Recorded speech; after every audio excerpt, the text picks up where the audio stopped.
Para enfrentar la desigualdad, la pobreza, la marginación, la exclusión social, el país requiere hacer mucho más, de una manera más coordinada, más efectiva, más ética.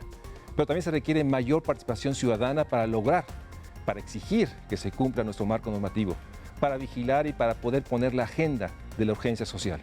De eso hablaremos hoy en el Estudio México Social. Las organizaciones de la sociedad civil tienen el compromiso de fortalecer y potencializar las acciones de los gobiernos en pro de los ciudadanos en todos los países. En México, las organizaciones de la sociedad civil han sido protagonistas de múltiples cambios en favor de la población. La iniciativa Acción Ciudadana Frente a la Pobreza articula a miles de organizaciones que trabajan con un enfoque de empoderamiento ciudadano en zonas rurales y urbanas, en proyectos de desarrollo económico, capacitación, educación y salud. De acuerdo con esta iniciativa, México está entre las 15 economías más grandes del mundo y, contrariamente, ocupa el lugar 71 en el Índice de Desarrollo Humano a nivel global. México incrementó en los últimos 20 años los niveles de pobreza a nivel nacional, llegando a 61 millones de pobres en el año 2012. En México, la falta de acceso a la seguridad social afecta al 70% de la población, resultado de que en nuestro país solo el 4% del presupuesto del gasto social se destina a programas de seguridad social. En México, 22 millones de personas no son derechohabientes de ninguna institución de salud pública. Además, existen 7 millones de jóvenes en trabajos precarios, casi 15 millones de mujeres en trabajos con menor paga que los hombres o fuera del mercado laboral, y 16 millones de indígenas excluidos. Ante esta situación necesitamos una nueva mirada porque en México la gente pobre trabaja mucho y sigue siendo pobre. Hay muchas barreras a la movilidad social ascendente y la pobreza se hereda por generaciones. Se necesitan cambios de fondo para enfrentar las causas de la pobreza y la desigualdad.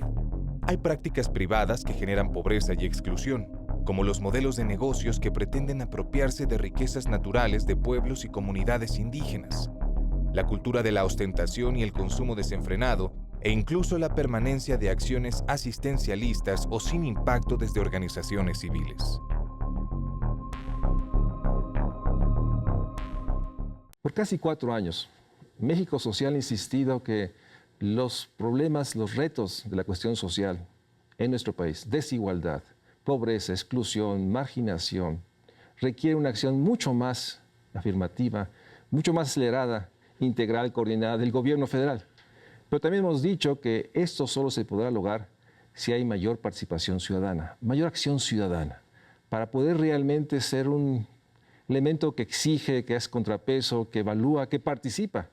Y por eso me da mucho gusto recibir en el Estudio México Social a Rogelio Gómez Hermosillo, una persona que ha estado, un amigo mío, que ha estado en distintas áreas, gobierno, pero más en la sociedad civil, y que hoy encabeza un grupo, o es parte de un grupo que está buscando promover acción ciudadana para construir el México social, un México pleno de derechos. Por eso, gracias Rogelio por estar en el estudio. Y empecemos con una caracterización que te pediría. Estamos segundo lustro del siglo XXI, 2016. ¿Cómo podrías caracterizar la acción ciudadana, la persona ciudadana en general en el país? Lo hemos platicado desde el siglo pasado. Y me gustaría que empezáramos con una caracterización. O sea, ¿cómo podrías describir esta acción ciudadana? ¿Cuántas vertientes de esta matriz amplia, compleja que existe podrías tú señalar como elementos importantes de lo que llamamos la acción, la participación ciudadana? Gracias, Mario Luis. Me da muchísimo gusto estar en México Social. Mira, yo creo que a nuestro país de todos modos le sigue faltando ciudadanía. Pero en los últimos años tenemos un incremento en la conciencia y yo creo que las nuevas generaciones, al estar un poco más informadas y más expuestas, digamos, a diferentes formas de pensar, tienen mayor posibilidad. Pero no hay demasiados canales de participación ciudadana en nuestro país realmente. Es decir, si uno mira la Constitución, empecemos por lo jurídico, los derechos ciudadanos es votar, ser votado, y no llega muy lejos. Hay una idea de democracia que se reduce a la ciudadanía electoral y no esta ciudadanía integral de mexicanos que nos sintamos realmente portadores de derechos sociales, económicos, culturales y ambientales, y se ha reducido la democracia a esta visión electoral y no como lo mandata la Constitución, un modelo de organización que busca el bienestar de todos. Y en ese sentido, tú has participado en muchas organizaciones, algunas jurídicamente establecidas, acciones civiles, bajo otras formas, y por otra parte también hay una densidad de organizaciones que no necesariamente están jurídicamente registradas, que están ahí, que también tiene y yo comparto contigo, esta expresión desigual. No en todos los lados hay las organizaciones con las capacidades y algunas que están realmente aisladas. ¿Cómo verías el mapa de esta acción ciudadana que a veces se concentra, o por lo menos la más visible es las ciudades, pero hay muchas otras más? Claro, mira, tenemos una tradición de organización social, pero lamentablemente, según los datos de las encuestas, ¿qué es lo que podríamos tener? La gran mayoría de la población no participa en organizaciones de vecinos, de colonos, de ciudadanos de alguna manera para enfrentar un problema común. Eso es lo que nos dice la encuesta nacional de cultura política, por ejemplo, y también otras encuestas de valores o como el Latinobarómetro, etcétera. Tenemos baja intensidad de participación. Y comparativamente con otras realidades latinoamericanas, ya no digamos del primer mundo, más europeas o con América del Norte, tenemos también menos organizaciones formalmente constituidas. Ahora, ciertamente hay un tejido social que está vivo. Mucha gente considera que está siendo muy amenazado en estas últimas décadas. Yo creo que sí, que hay un cambio significativo en esto, que tiene también, como siempre, un lado bueno y un lado malo, porque también estaba arraigado en ciertas culturas muy autoritarias y muy patriarcales. Por ejemplo, muchas organizaciones rurales son de participación puramente masculina. Es decir, también para que nos entendamos los cambios hacia dónde van. Ahora, yo sí creo que la acción ciudadana es imprescindible para lograr cambios en las políticas en general y para lograr un México social, un México con derechos sociales y con menos pobreza y desigualdad, requerimos participación ciudadana. De ahí salió esta idea de la acción ciudadana frente a la pobreza, que en realidad es la unión de muchas organizaciones, más de 60, que llevan décadas haciendo con minúscula acciones ciudadanas frente a la pobreza, trabajando directo.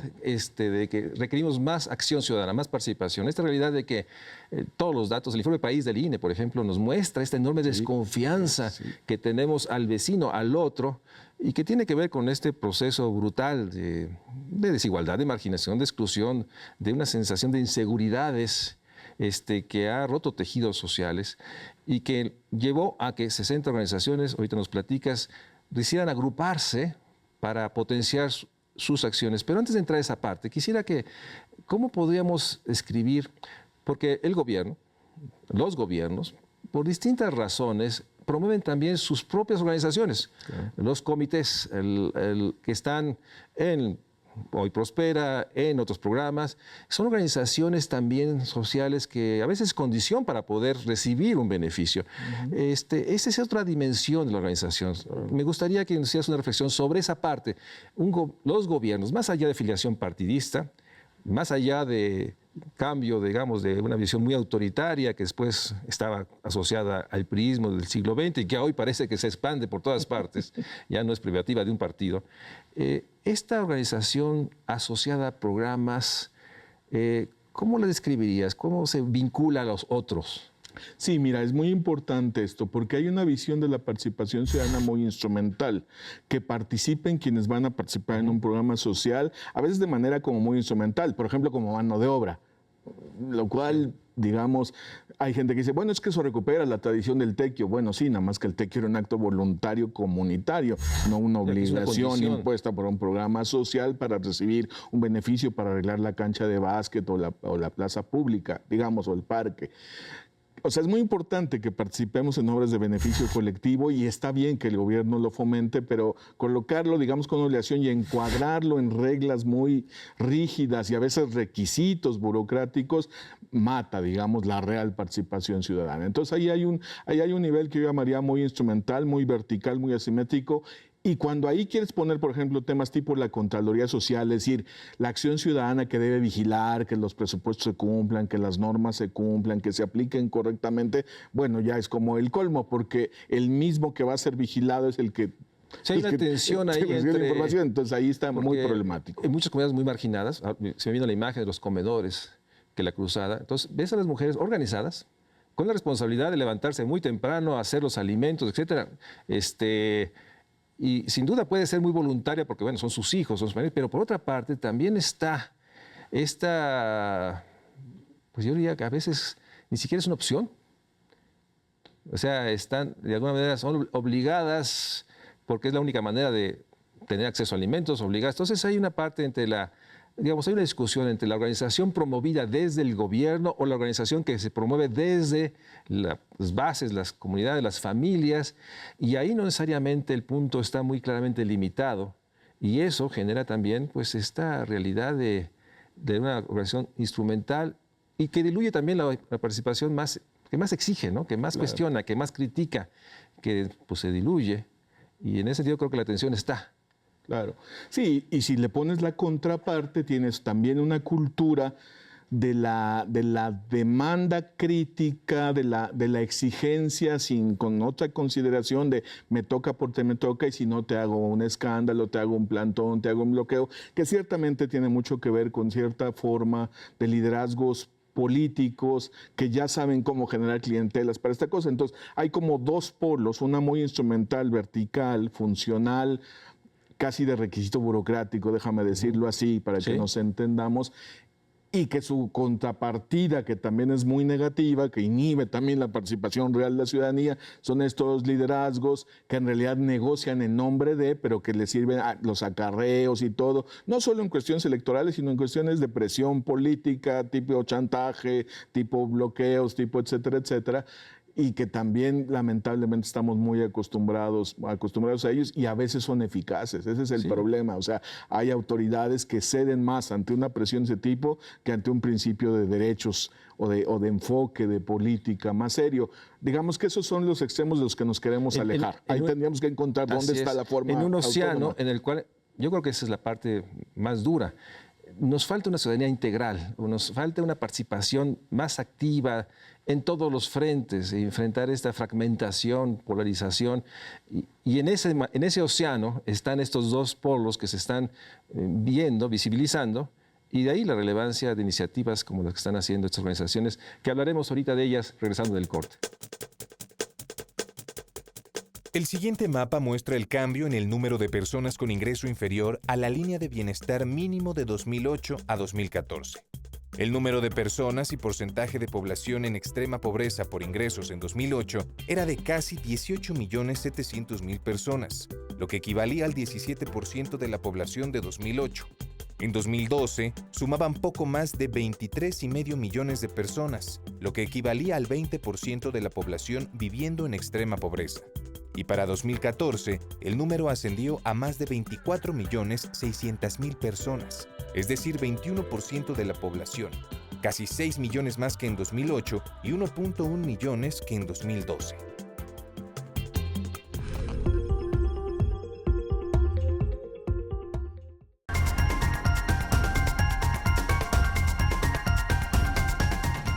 Ante este contexto, sin duda es rescatable e importante que esfuerzos como lo han hecho estas 60 organizaciones que nos escribías, de reunirse para poder hacer un frente contra la pobreza, como dice, digamos, la idea emblemática que ustedes tienen ahí en términos de visión.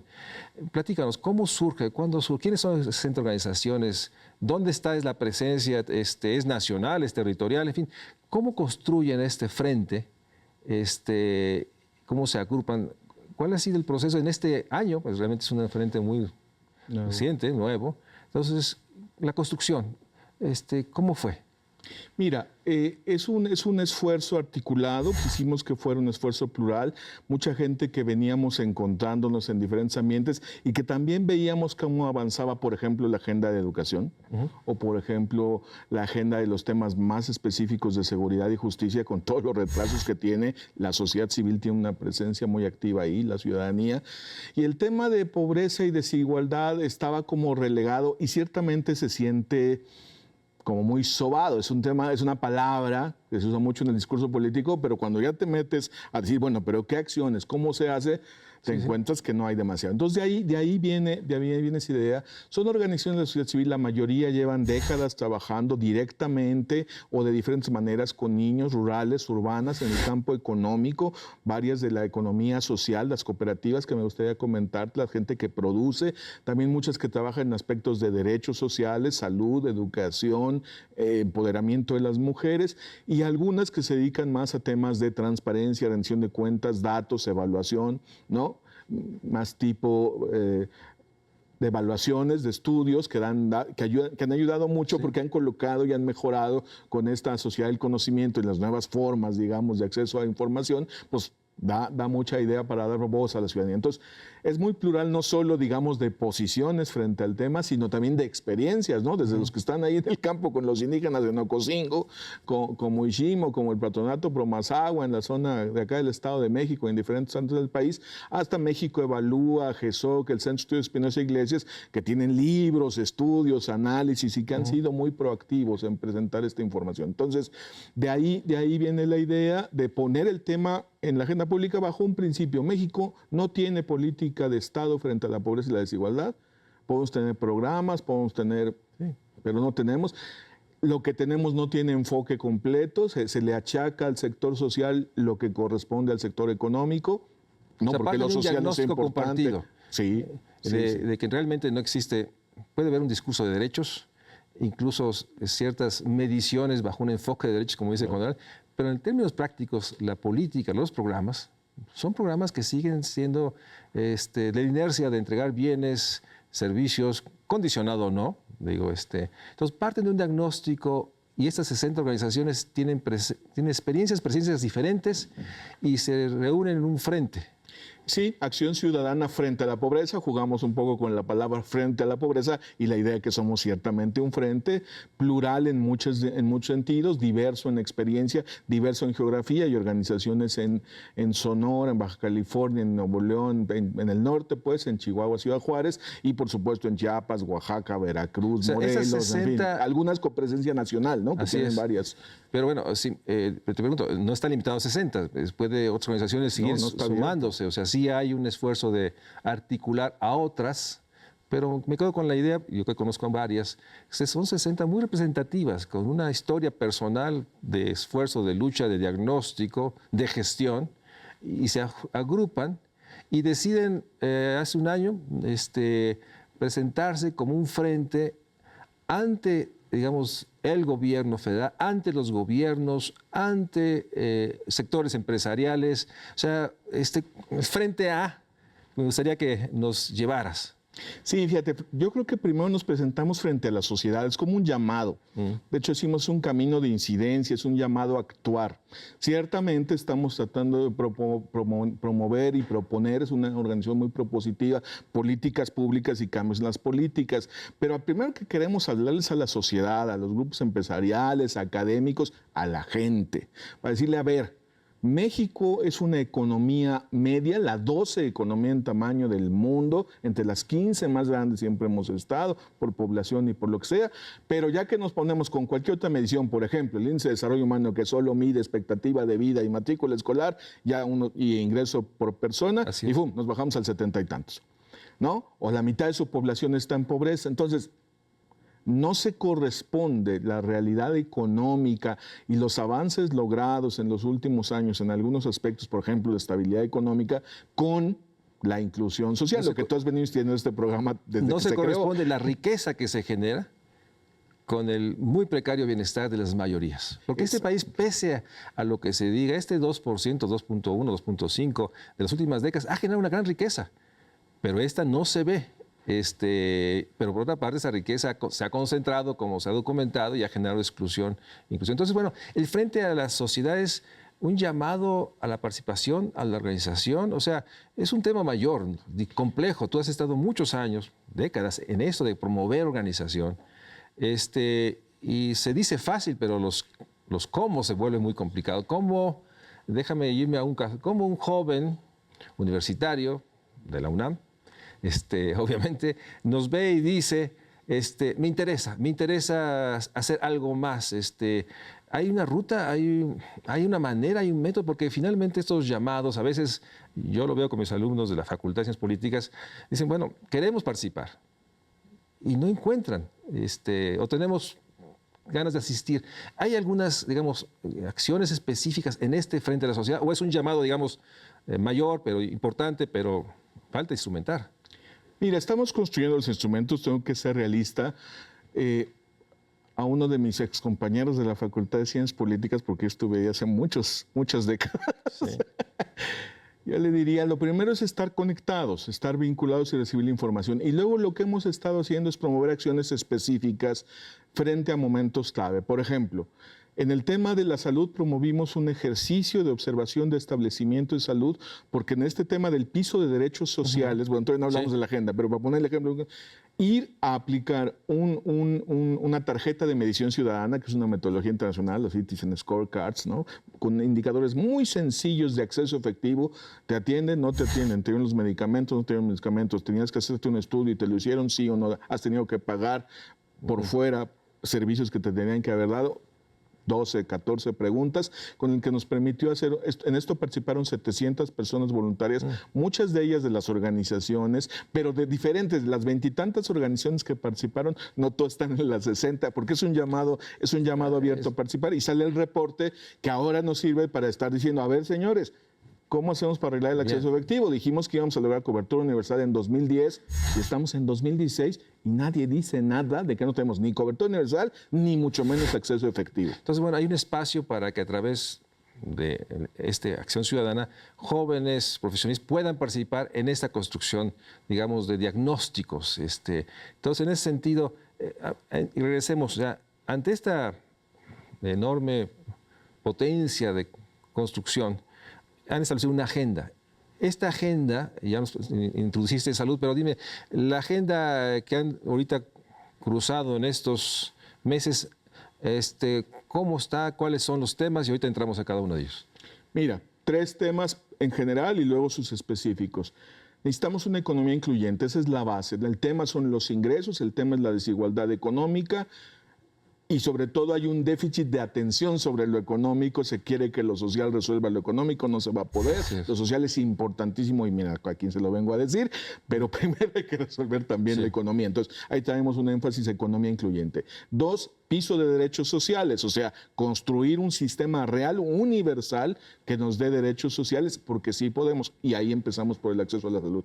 Y 3, para lograr que esto funcione, los mecanismos de rendición de cuentas y de participación ciudadana que lo hagan viable, posible y que funcione. Y ahí tenemos propuestas muy concretas como el Padrón Único o la Contraloría Social. Bueno, déjame ir a un corte y regresamos uno por uno para ir desglosando acciones, estrategia, una evaluación de impacto, finalmente lograr un diálogo. Yo diría a veces que lo que buscamos organizaciones o los actores es un diálogo que permita mostrar, pues digamos, nuestra posición o diferencia, y no el silencio, un silencio que parece ser que la autoridad tiene todo contemplado, todo resuelto, y es cuestión de tiempo. Y en ese sentido me gustaría tu ponderación sobre si se ha logrado en algo en estos 3 grandes agendas que han establecido como propósito central de estas organizaciones. Vamos a un corte y regresamos al Estudio de México Social.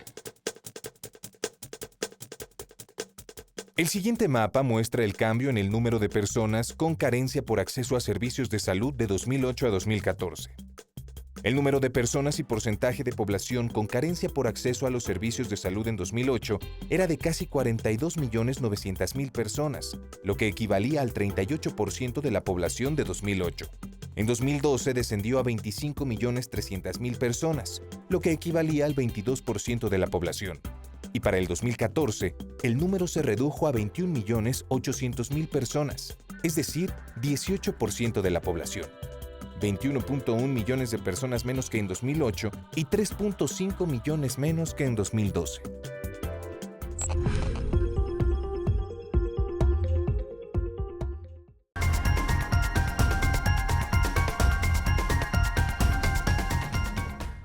Partamos de esta primera agenda, una economía incluyente. Lo hemos dicho en distintos foros todo el tiempo, muchos años tú y yo. el incremento en la cobertura de los servicios no compensa la falta de ingreso y la mala calidad de los servicios que se proveen. Por más que nos digan que aumentan las coberturas, sabemos que hay factores reales como es una economía que no es incluyente, que excluye, que genera pocos empleos muy precarios y que nos ha llevado a esta informalidad y a estos modelos de trabajo realmente muy agresivos, que abusan, que explotan a los jóvenes, que les pagan lo mínimo, que no les reconocen horas extras, que los obligan a tareas infinitas. Y en ese sentido, por eso creo, sin duda comparto lo de una economía incluyente.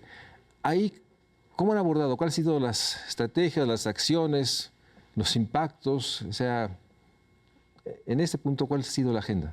Mira, ahí hay muchos temas y hay una discusión grande. Lo que hemos podido empezar a clarificar es lo que no queremos. Por ejemplo, subsidios al campo que no llegan a los más pobres, sino a los más ricos. Eso ya sabemos que no funciona. ¿Cómo hacer que sí funcione la productividad en el campo para los más pobres? Es una decisión compleja y sabemos que no se resuelve por gusto. Pero sí sabemos que seguir subsidiando con estos recortes presupuestales, con este presupuesto que tenemos y con estas carencias que tenemos en el país, a un pequeño sector para que siga acumulando de manera no productiva, porque es por tierra, no por producción. En fin, hay una distorsión. Déjame tocar un gran tema distorsión ahí. Que habla de la enorme injusticia, ¿no? Seguimos subsidiando el uso de fertilizantes, que está atrapado por gestores y por organizaciones que lucran con él, ¿sí? Y seguimos por la presión política, por el chantaje, caso de Guerrero, gastando enorme cantidad de recursos para fertilizantes que no necesariamente van a resolver el problema, pero están atrapados en la corrupción, en la complicidad. Y entonces, en ese sentido... La inercia. Entonces, en ese sentido, ustedes dijeron una agenda, lo que no puede continuar. Es que hay una discusión grande, te imaginarás, sobre cómo enfrentar la pobreza y la desigualdad. Hay desde quien dice, no, la desigualdad no es el problema es solo la pobreza, son las dos cosas. Pero en fin, hemos llegado como a los primeros consensos sabiendo que es una discusión de una agenda amplia. Entonces, ¿qué cosas ya sabemos que no funcionan y está probado? Un poco nuestra lógica es saber, evidencia ya hay, dejémonos de ocurrencias, hay cosas que sí ya sabemos. Está bien que hay cosas que no, de acuerdo, que hay cosas que deben discutir, sí, clarificar, sí, pero las que ya sabemos ya. Esta es una. Dos, en México se puede trabajar y ser pobre. Eso contradice cualquier principio económico y de justicia y, por supuesto, nuestra Constitución. Entonces, a diferencia del mundo desarrollado, Europa, Estados Unidos, donde caen en pobreza quienes quedan desempleados y quienes por enfermedad o por cualquier condición económica, en México se puede, bien lo dijiste en la introducción, se puede estar trabajando horas extras y vivir en pobreza, porque el salario mínimo, por ejemplo, está por debajo de la línea de pobreza. O sea, a ver, el salario mínimo de la Constitución dice que es para mantener a un trabajador y su familia. Y la cantidad, los 73 pesos, están por abajo de lo que cuesta la canasta básica, muy básica. La línea de bienestar, dicen los de Coneval. Muy básica de una persona. Ya no digamos de familia, que sería ahorita como 89 pesos. Entonces, 73, 89. Y a ver, ambos los fija un órgano del gobierno, del Estado mexicano, la CONASAMI, los salarios mínimos, el Coneval, con datos del INEGI, lo que es la canasta y la línea de pobreza, la línea de bienestar. Entonces, ahí hay una contradicción muy grande. Entonces, esa es otra que lo pusimos en la agenda y ahí claramente, entonces, entramos en una discusión de, no se puede por decreto aumentar los salarios. A ver, espérenme. Es todo un debate. El salario mínimo es un decreto, ¿eh? No estamos hablando de los salarios, estamos hablando del mínimo. Y con un tema fundamental. El salario no es una mercancía como otras, ¿sí? Es un derecho en este caso, y 6 de cada 10 mexicanos que trabajan ahorita ganan menos, bueno, casi 3 salarios mínimos que los colocan en situación, o sea, mexicanos que trabajan y viven en pobreza. Entonces, en ese punto compartimos y hay un debate de quienes dicen que el incremento puede generar inflación y lo que sostenemos que no. No, al contrario. Puede generar crecimiento. Puede generar la medida más eficaz para enfrentar esta exclusión, pobreza, desigualdad que se genera sobre todo de los muchos que trabajan y siguen siendo pobres y excluidos. En ese sentido, pasemos a la otra agenda. Nada más déjame decir, y economía social, el desarrollo de la capacidad productiva, sobre todo en zonas rurales, pero también urbanas, de muchos indígenas, campesinos, pequeños productores que asociados generan empresas sociales muy fuertes y que nadie les hace caso. Y ahí tocan el asunto de las pequeñas y medianas empresas. Claro, ahí entra también, pero básicamente la asociación de productores, porque es la única viabilidad de los pequeñísimos productores minifundistas. ¿Y están pretendiendo hacer un diagnóstico de los programas federales en ese sentido? Porque se ha dicho mucho que las pymes es la respuesta y que hay fondos, etcétera. Ustedes van a hacer, así como hoy nos adelantaste en salud, un diagnóstico, una percepción de la efectividad de estos programas. Tenemos un primero y estamos trabajando un segundo que esperamos tener listo a fines de este año, sobre cómo funcionan los supuestos programas de apoyo productivo, tanto en si llegan o no llegan, como en su... Básicamente ya sabemos, están dispersos. Hay 70 acciones de fomento productivo, algunas con muchas clientelas, con coberturas mínimas, etcétera. No están en las zonas que más se requiere, con reglas súper burocráticas que nada tienen que ver con la economía, con el mercado, con el desarrollo productivo. Entonces, mucha gente dice, es que tirar el dinero en los programas sociales, pues donde estamos seguro tirando el dinero, también ahí tiramos dinero, pero donde seguro estamos tirando el dinero es en los llamados programas productivos. Por más que discursivamente viste muy bien, dejemos la vía asistencialista y hagamos cosas productivas. Sí, ese es un discursito muy bonito, aplaude todo mundo, pero bueno, no hay nada atrás, no hay sustancia. Más bien nos damos cuenta de la demagogia social de un discurso que asume que los programas ahorita sí están generando actividades y se puede generar este emprendedurismo, ¿no? Los empresarios que van a tener una distorsión total de reconocer que los mercados tienden a la exclusión y se requieren acciones de otro tipo.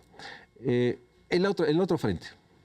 La otra parte son los derechos sociales y ahí sí decidimos entrar a uno de los derechos por varias razones prácticas y por su valor, que es el derecho a la salud. Le hemos metido muchos recursos en los últimos años a ello. Y ahí tiene un diagnóstico ya. Ahí tenemos ya un diagnóstico. ¿Qué nos dice el diagnóstico que ustedes armaron? Mira, básicamente lo que dice es que afiliación no es igual a acceso. Sí, sí. O sea que ciertamente hemos pasado de, en el año 2000, 60% no tenía afiliación, ahora solo el 17% no tiene afiliación, datos 2015, recién salidos del horno. Sí, pero de esos, bueno, falta 17, deberíamos estar en universal, según desde 2010, pero dejan eso. Los que tienen una afiliación puede ser de papel, ahí atrás puede no haber nada. No es acceso efectivo. Pueden no darte los medicamentos, pueden retrasarte una intervención o un tratamiento por esta onda de las listas de espera. O sea, la lista de espera para nosotros no es el asunto de esperar en la sala de espera, es cruzar la puerta para llegar a la atención especializada que requieres. Ese es un poco el punto y nos encontramos con una gran sorpresa, Mario Luis. El 30%, una tercera parte de las unidades de salud no reportan sus indicadores de atención, en el indicadores de calidad de salud, que básicamente son indicadores de calidad. Entonces estamos a ciegas ahí y la Secretaría está operando sin información clara, precisa de el diferimiento, el uso de quirófanos, la atención, el suministro de medicamentos. Es un tema mayor porque el tema de un sector como el salud, todos, pero en particular, sin datos fiables, comparables, nos lleva a estas percepciones de que el problema es no tan grave o no menor cuando es un problema mayor. Y el primero es este reporte de información. Ahora, sigamos con este ejemplo, o esta estrategia. Este diagnóstico, ¿qué siguió? ¿Cómo lo lograron? ¿Cómo lo usan como un instrumento para movilizar, para exigir, para generar un debate? Claro. Bueno, estamos generando el debate en la sociedad a nivel general. Lo hemos enviado al nuevo secretario de Salud, digamos, se dio esta coyuntura que lo presentamos cuando estaba la secretaria Mercedes Juan y entonces ahora sí se lo reenviamos, se lo reenviamos al doctor Narro, sabemos que lo tiene, ya tenemos el acuse de recibo, ahora esperamos que se tomen medidas para empezar, para tener información de dos cosas, de la prestación del servicio y de la trazabilidad de los recursos. Por lo menos un diálogo sobre si comparten ese diagnóstico o cuál es su diagnóstico. Déjame antes de ir al corte ir al tercer frente y regresamos. Es que usamos sus datos. Son datos oficiales, ¿no? Finalmente. Solo nuestra observación confirma los datos oficiales. ¿Y el tercer frente sería? Los mecanismos de participación y rendición de cuentas, porque si no, no van a funcionar las otras dos cosas. O sea, la exigibilidad, transparencia, la rendición de cuentas, ¿no? Padrón único, datos abiertos. Y en ese, deja ir al corte y regresamos para que nos platiques ahí exactamente cuál ha sido el avance, dónde están y cuál es un poco el planteamiento. Vamos a un corte y regresamos para seguir hablando de un elemento, yo diría catalizador, condición necesaria. Si no hay una acción ciudadana exigente, con datos, que permita poner en tensión lo que estamos haciendo y en términos también de reconocer lo que se puede estar haciendo bien, pero por otra parte que sea una acción ciudadana que genere esto, una participación en el que todos asumamos que todos somos actores de lo social y que logramos generar esta movilización y enfrentar esta realidad que nos dan todos los informes que nos decía Rogelio. O sea, una sociedad que se fragmenta, que no se articula por desconfianza, porque finalmente hay una sensación de que no cambian las cosas y sigue el discurso que nos dice que se gasta, se avanza, pero la realidad que uno observa, el sentido común, observa un país que sigue siendo profundamente excluyente, desigualdad en una riqueza que existe, pero que requiere un Estado social que permita la construcción del bienestar que implica el México social. Vamos a un corte y regresamos al estudio México Social. El siguiente mapa muestra el cambio en el número de personas sin acceso a la seguridad social de 2008 a 2014. El número de personas y porcentaje de población sin acceso a seguridad social en 2008 era superior a 72.500.000 personas, lo que equivalía al 65% de la población de 2008. En 2012 descendió a 71.800.000 personas, lo que equivalía al 61% de la población. Y para 2014, el número se redujo a 70.100.000 personas, es decir, 58% de la población. 2.4 millones de personas menos que en 2008 y 1.7 millones menos que en 2012.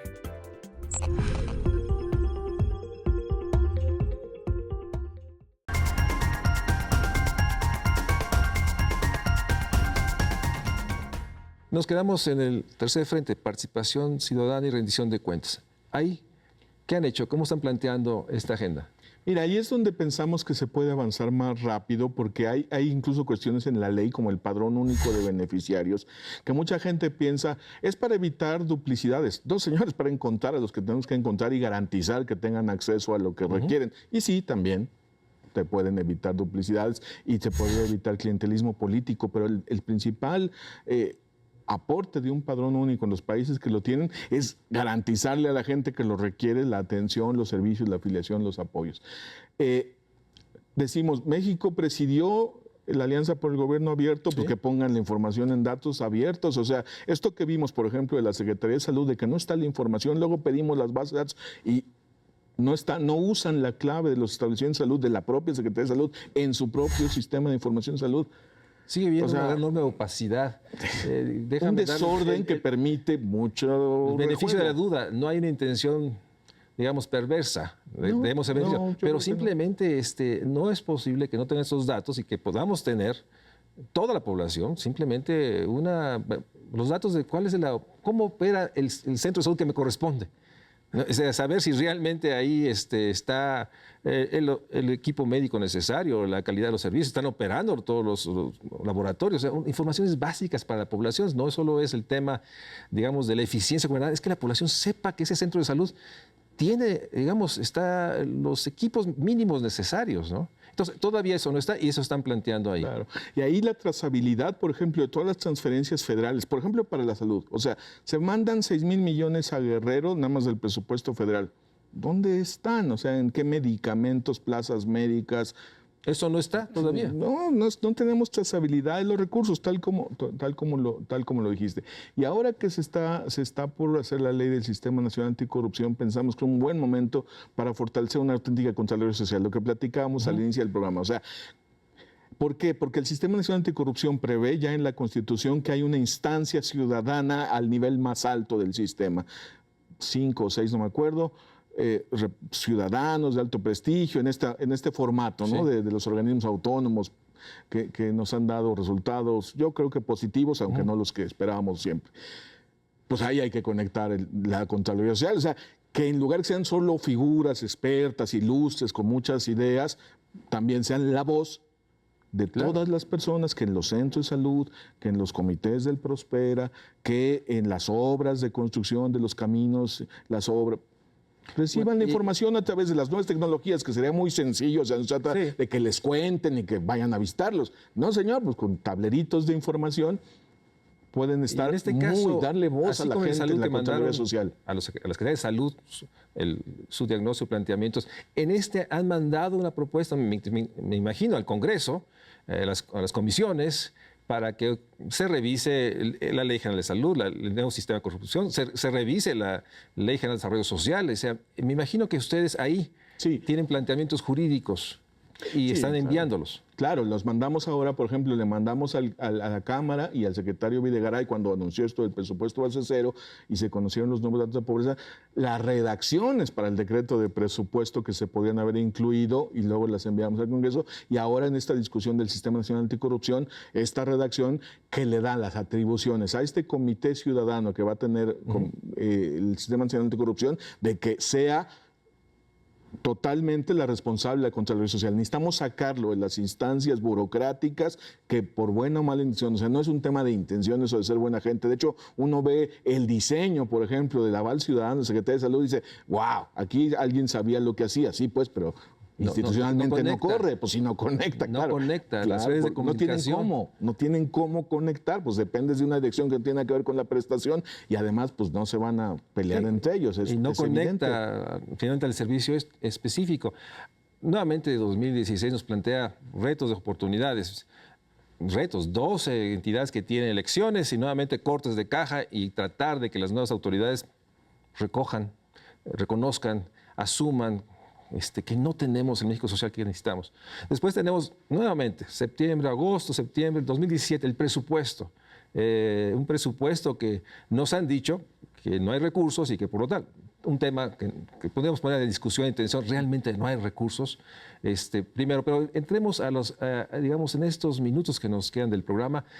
¿Cuál es la agenda? O sea, este frente, ¿cuáles son los objetivos para enero del 2017? ¿Qué debió haber hecho Acción Ciudadana frente a la pobreza? Mira, yo creo que para de aquí a que termine el año tendríamos que haber visto que sí logramos que la legislación para que la Contraloría Social se fortalezca y se ciudadanice vía este Sistema Nacional Anticorrupción esté en la ley del Sistema Nacional Anticorrupción. Yo espero que podamos avanzar en el padrón único. Yo espero que logremos que el salario... Eso es modificar ley. Sí, la Ley General de Desarrollo Social, sí, claro.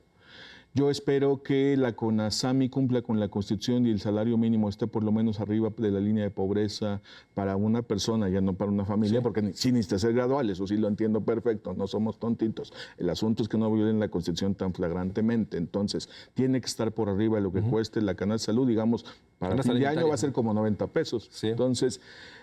porque lo va a fijar la CONASAMI, la va a fijar un órgano del gobierno. Y si no viola la Constitución, y vamos a ver cómo se arregla ahí. Pero requiere participación. Yo estoy anunciando lo que debe pasar, pero no porque lo va a hacer Rogelio o las 60 organizaciones, porque vamos a tratar de que la sociedad participe. Así es. Sí, claro. Entonces, son temas que requieren presión, que requieren participación, que requieren en el ánimo, en la opinión pública, esa importancia. Y lo del acceso efectivo, yo espero que algunos estados, ahí viene el tema de los estados, porque la prestación de los servicios de salud es una responsabilidad de los gobiernos estatales. O sea, vamos empezando a clarificar cosas de nuestra arquitectura constitucional que es un lío. Las responsabilidades que siguen siendo A ver, vamos a decir clarito. Salud, los estados. Por supuesto hay una rectoría de Secretaría de Salud, no estoy diciendo que no, pero la prestación, que es lo que, es lo que vamos, el acceso efectivo se garantiza con prestación de un servicio, con que estén ahí las unidades, los médicos, los medicamentos, los aparatos, los tratamientos, etcétera, etcétera, y que funcionen, etcétera. Eso depende del señor gobernador y de su secretario de Salud, secretario de Salud. Entonces ahí hay que poner el ojo ahí para el acceso efectivo. Que estas dos entidades que hay renovación, ahí hacer un esfuerzo en el Congreso local, en los actores locales, para lograr que el nuevo gobierno que se elija en junio, pues tenga esta actitud de compromiso esta agenda mínima que creo que todos compartimos. Ahora hay un elemento muy difícil, más complejo, ¿sí? ¿Cómo logramos construir ciudadanía, más participación? O sea, porque finalmente todos son instrumentos que deben generar esta gran movilización, esta surgida de la noción de que podemos ser un país habitable para todos. Y en ese sentido, no sé cuál es tu valoración, porque tú lo has estado muchas veces, yo también.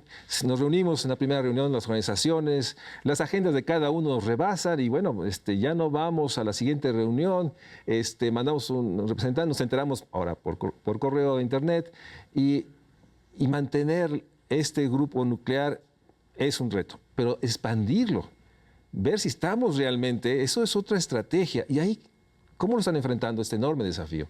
Mira, yo creo que es un mandato, es una aspiración y hay que encontrarle la cuadratura del círculo, hay que enfrentar el reto entendiendo que sin densidad ciudadana, sin formas de involucramiento de la ciudadanía en los asuntos públicos, no vamos a caminar. Entonces yo ahí lo que te diría es, el primer paso sí nos los facilitan las tecnologías, estar informados, estar comunicados.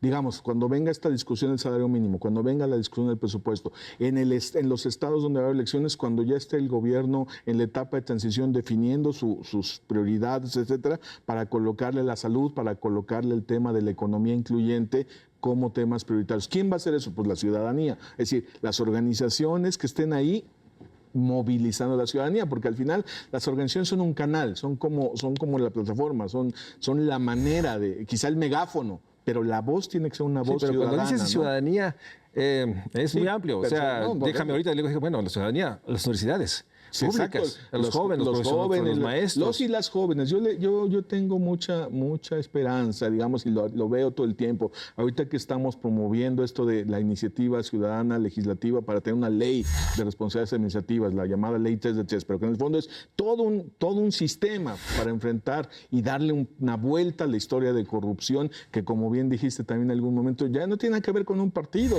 tiene que ver con un sistema que lo posibilita y por eso hay que ponerle otro sistema, con otros incentivos, con otras reglas.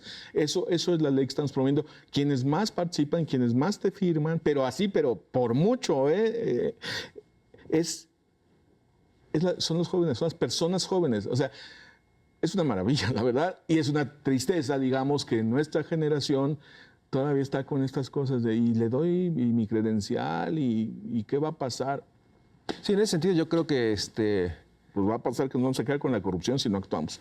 Eso es lo que va a pasar. Y la corrupción la corrupción que surge de la desigualdad y el abuso que resurge de la pobreza, la marginación, porque todos estos fenómenos se están articulados en una complejidad que requiere una acción democrática, política, de diálogo. Después de estos casi un año de trabajo, percibes que se empieza a abrir un diálogo con los poderes. Yo sé que hay actores, siempre hay algún actor que tiene mayor sensibilidad, pero percibes que empieza a haber reconocer el diálogo. O sea, ¿cuál sería tu valoración? O sea, de la estrategia. Finalmente han mandado comunicados, han mandado cartas, se han reunido con muchas gentes, ha habido espacios de comunicación, los he visto yo en conferencias de prensa. ¿Cuál sería tu balance? Fíjate que lo que hemos hecho, el balance que yo hago es que hay receptividad, que hay gente escuchando y que a las propuestas concretas hay buena aceptación, aunque luego no... El tema de las prioridades. Te pongo un ejemplo. La Contraloría Social, el secretario de Desarrollo Social hizo un gran anuncio de Contraloría Social, ¿no? Los funcionarios de la Secretaría, de hecho, me mandaron por tweet públicamente, ya ahí está, y vamos con esto. Yo sigo esperando, ¿verdad? Pero está bien, digo, pero hay mayor representatividad. No estoy criticando, estoy diciendo nada más que otros tiempos, otros ritmos. Me parece muy bien que critiques. Pero en este caso lo que quiero decir es que tienen otros ritmos, otros tiempos, pero sí hay receptividad, sobre todo las propuestas concretas de los diferentes actores. O sea, cuando llegas y les expliques, miren, el padrón funciona así, todo el mundo dice, yo había entendido. Claro, si no es una base de datos a posteriori, sí, no nada más es para encontrar las duplicidades de los que reciben 15 apoyos. Claro que para eso sirve también, sí, de acuerdo. Pero ese no es nuestro problema principal. 3 personas que reciben 15 apoyos, sino los millones que no reciben nada. Y por otra parte, déjame decirlo en este tema, a veces esos 3 apoyos que recibe una sola persona no llegan a cumplir los mínimos necesarios. Claro. También hay esta enorme visión burocrática y administrativa. Yo quiero agradecerte, Rogelio. Espero que el programa de México Social siempre estará abierto para poder potenciar la acción ciudadana, generar frentes y lograr este diálogo que urge, porque solo en código democrático de hacer política podremos transformar. En ese sentido, no es un tema solo de técnica, de administración, de gerencia, es de generar acuerdos, pactos sociales que pongan en tensión y que encontremos ese punto de algo que yo creo que reconozco en todos. Sí hay una enorme desigualdad, pobreza, exclusión marginal, que requiere ser enfrentada con mayor urgencia, con mayor integralidad. Y ahí no podemos más que convocar a todos. Y en ese sentido, gracias, Rogelio, sigamos hablando, sigamos viendo pronto cuál es el impacto ahora en el presupuesto 17. Ojalá logremos que se incremente el gasto y construir una prioridad, un ejemplo emblemático, el Sistema Universal de Salud. los primeros pasos sería, creo que un Estamos gesto cerca. importante. Estamos muy cerca, ojalá se pueda. Te agradezco mucho. No, hombre, no solo se puede, se debe y se tiene que hacer. Muchas gracias a ustedes por estar nuevamente en el Estudio México Social. Buenas noches.